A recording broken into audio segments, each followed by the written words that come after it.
barbecue. We should all have t-shirts. Hello.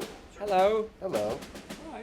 Welcome to the West Wing Week, your guide to everything that's happening at 1600 Pennsylvania Avenue. This week, as the President addressed recent tragedies, he also celebrated the heroic efforts of our veterans, our progress in global development, and the World Series champions. The First Lady met some inspiring college kids and crew members of the USS Enterprise. That's July 15th to July 21st, or do-gooders.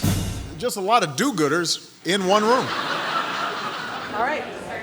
You want to break folks in? On Friday, the President stood in solidarity with France in the wake of the tragedy in Nice.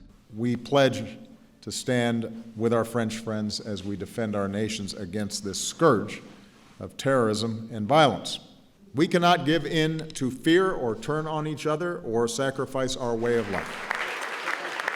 On Sunday, the President condemned the violence against police officers in Baton Rouge. We as a nation have to be loud and clear that nothing justifies violence against law enforcement. On Monday, the President awarded the Medal of Honor to a heroic veteran of the Vietnam War. A soldier never leaves his comrades behind. Chuck Kettles honored that creed, not with a single act of heroism, but over and over and over. And because of that heroism, 44 American soldiers made it out that day.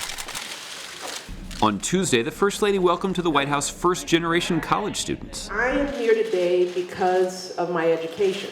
So there is nothing more important that you all can do for yourselves than get your education, however you have to do it.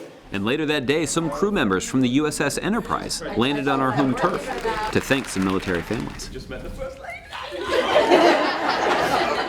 Meanwhile, the President met with FBI Director Comey, Attorney General Lynch, and Secretary of Homeland Security Jay Johnson to discuss ways to build trust between our communities and law enforcement.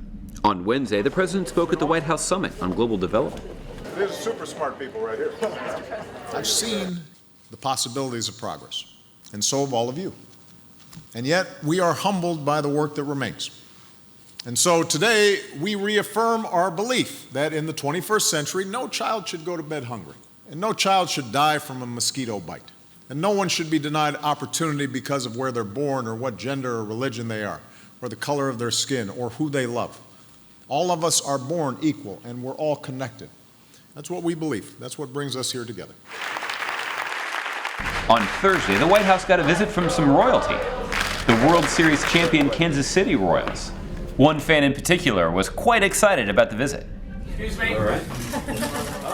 We had a real fear that Josh would get in trouble by hijacking the president's jersey. So we made a special one for him. That's pretty good. And throughout the week, Dr. Joe Biden was traveling in Africa, where she highlighted educational opportunities for women and girls and advocated for global health and food security to reduce poverty all around the world. To end the week, the President and First Lady celebrated the Muslim holiday of Eid. Whether your family's been here for generations or you're a new arrival, you're an essential part of the fabric of our country. And I especially want to speak to the young people who are here to make sure that you know that we see you, that we believe in you. You got to know that you're a valued part of the American family, and there's nothing that you cannot do. Thanks so much for checking out this edition of your West Wing Week. Go Royals!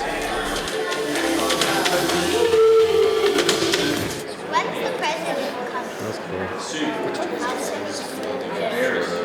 Oh, you almost fell out of your chair. Are you having fun? Yes. All right, you want to take a picture? Yeah. Come on. Get a special message for you.